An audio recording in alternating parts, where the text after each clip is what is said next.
وهو الذي جعل الليل والنهار خلفة لمن أراد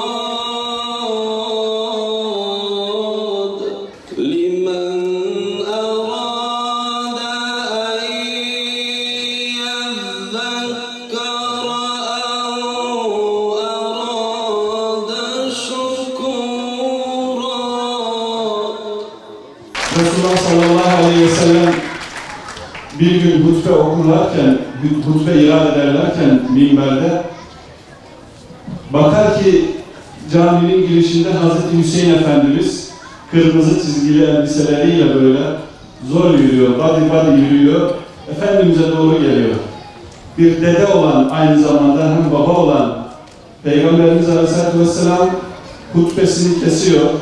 Minberden aşağıya inerken de hele bakın benim Hüseyin'ime, hele bakın benim gönül meyveme, hele bakın benim çiçeğime, nasıl da badi yürüyor diye koşuyor, iniyor aşağıya, kapının önüne alıp kucağına alıp tekrar minbere çıkıyor. Bu benim Hüseyin'imdir. Kim onu severse Allah onu sevsin diyor. Şimdi bunu niye anlattım? Böyle sizin gibi değerli evlatlarımızı camilerimizde görünce Hz. Hüseyin Efendimiz ve Hz. Hüseyin Efendimiz'e Peygamberimizin duası aklıma geliyor. Efendimizin duaları sizlerle olsun çocuklarımız, geleceğimizin teminatı, çiçeklerimiz. Camilerimiz her yaz, Kur'an kurslarımız meleklerle dolu taşar. Biz biliriz ki camilerimizde melekler vardır. Manevi meleklerdir, gözle görülmezler, ehli görür belki. Ama bir de görünen meleklerimiz var. Siz değerli çocuklarımız, camilerimizde bizim için birer meleksiniz. O yüzden eğer bir de camide saf tutuyorsanız, yaşlı amcalarınızın, abilerinizin yanında bir melek namaza durmuş demektir. Biz böyle görüyoruz. Geçen yıllara nazaran habire artan sayımızla gurur duyuyoruz. Şu an itibariyle Sayın Valim 64 bine yaklaşmış bulunmaktayız. Geçen seneki eğitimin sonundaki sayının şu anda yakalandığını görüyoruz. Ama bu bizim için az.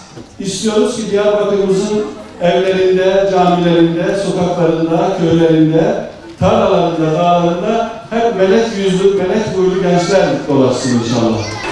İl Müftülüğümüzün yaz Kur'an kurslarında, açılış programında bugün sizle birlikte olmaktan, bu coşkunun parçası olmaktan büyük bir mutluluk duyuyorum.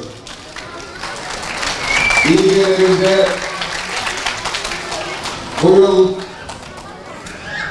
3000'e aşkın camimiz ve kurs merkezimizde inşallah 75.000 çocuğa dönük başlatılan bu eğitimlerin, bu kursların hayırlı ve uğurlu olmasını diliyorum. Her bir çocuğumuzu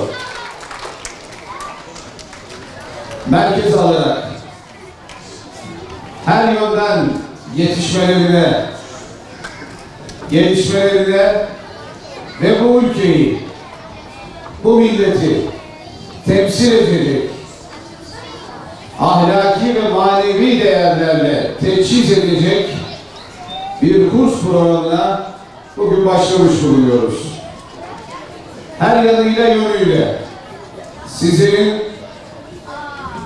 ahlaki anlamda, manevi anlamda Peygamberimizin ahlakıyla ahlaklanan, bu milletin değerlerine ve şüphesiz geleceğine sahip çıkan, bunları şahsında temsil eden ama aynı zamanda bilgide, ilimde, edepte dünyayla yarışabilen birer genç olmanızı amaçlıyoruz. Sporu ihmal etmeden, eğlenceyi ve oyunu da içeren çok güzel bir eğitim programı sizlere sunuyoruz. Buradan bütün annelere ve babalara bu çağrıyı yapmak istiyorum.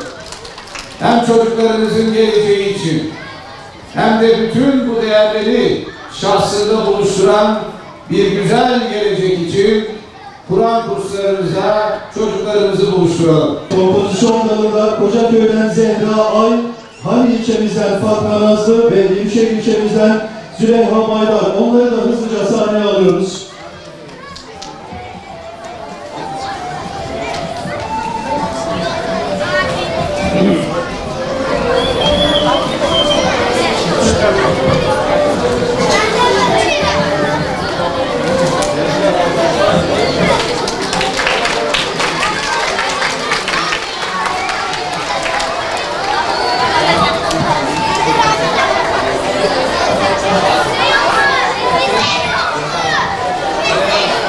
Efendim kompozisyon dalında birinci, ikinci ve üçüncü olan öğrencilerimiz